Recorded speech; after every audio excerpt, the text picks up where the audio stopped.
Well, we have spent a lot of time here talking about security related stuff, firewalls and intrusion detection and all kinds of stuff there, right? Malware prevention.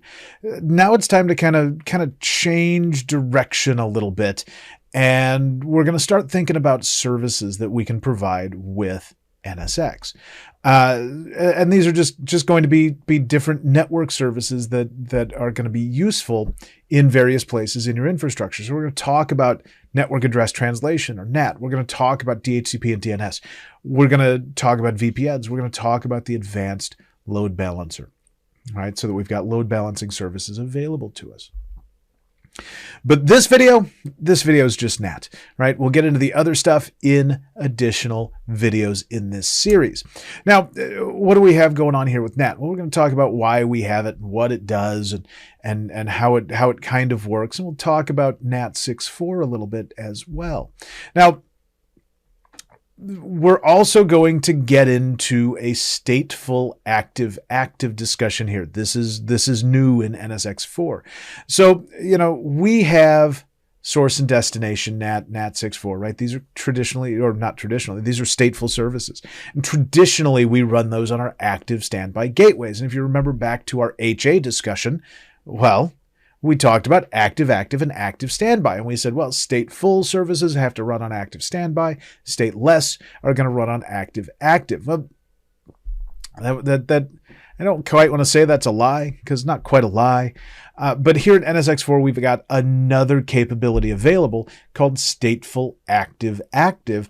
And for our stateful services, we can actually produce an active edge cluster, right, or active gateway with stateful services. It's a new functionality that we can choose to enable, right? It's not automatic. We have to turn this on. So we'll talk about that here in a little bit, and how the packets kind of flow and how that's all going to kind of come together. In the meantime, let's talk briefly about NAT, right? Source NAT is the process of changing the source IP address of a packet as it's moving through the NAT device to make it look like it came from someplace else. We use source NAT all the time at some level when we're in our home network. So we try and talk out to the internet, right? Our home network IP space can't be seen out on the internet, so we have to do a source NAT to look like we're moving around from a public IP address.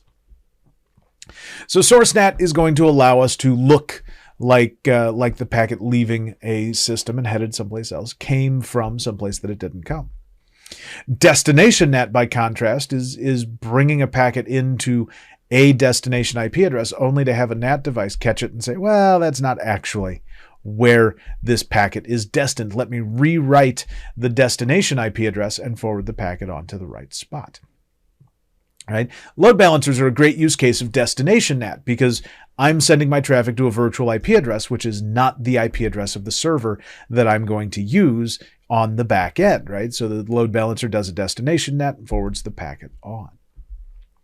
Now, reflexive NAT is something I'm going to use in a stateless scenario where maybe I've got multiple paths, right? Think about ECMP on my tier 0 gateways. If I need to NAT traffic, right, I may end up with asymmetric routing, meaning my packet leaves out one uplink and comes back in another uplink. Well, if we're not sharing that state, then we don't know what that NAT was, and hopefully we've got another NAT rule that can do something with that traffic. Right? So reflexive NAT is used when I've got maybe asymmetric routing, asymmetric flow routing in play.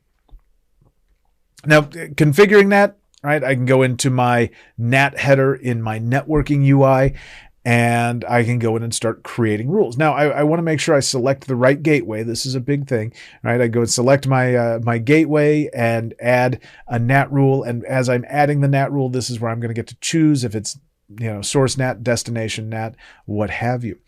And from there, I'm going to figure out what IP address needs to be translated, my source or destination, how I'm going to match that, and then what that IP address should be translated to. and where I might apply this, right? Maybe I want to NAT out one uplink, but not out another. So I only apply this NAT to one uplink, for example, and off we go, right? Reflexive NAT is just a different type of NAT that I might configure. I can do one-to-one or many-to-many. Meaning that, if I can do a range or a subnet, my source range and my translated range have to be the same size, right? So I can NAT everything, say, in a /24 to another /24, and then we're going to do kind of a match from that point. I cannot do a many-to-one or an overload NAT with reflexive NAT. Now, stateful active-active, this can be kind of a game changer in some respects. What we're doing in NSX 401, right? That's where this was introduced, is we introduced this stateful active-active capability.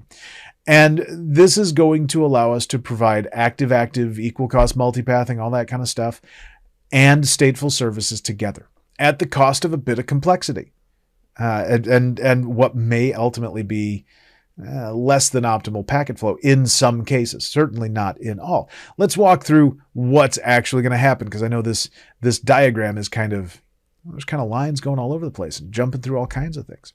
So in a stateful active-active cluster, edge cluster, right? As we build a gateway, we're going to have to, when we enable stateful active-active, we're going to have to create what we call an interface group. And that interface group needs to include all of the uplinks for that gateway, for that tier 0 gateway, right? And then when I'm building my NAT rules, instead of applying them to an uplink, I'll apply the NAT rules to the uplink group. Then we're going to carve up our cluster into 2-node subclusters, right? 2-node subclusters. So here we've got 4 nodes. Well, that's going to be 2 subclusters that we're going to end up with. Right? NSX is automatically going to do this for us.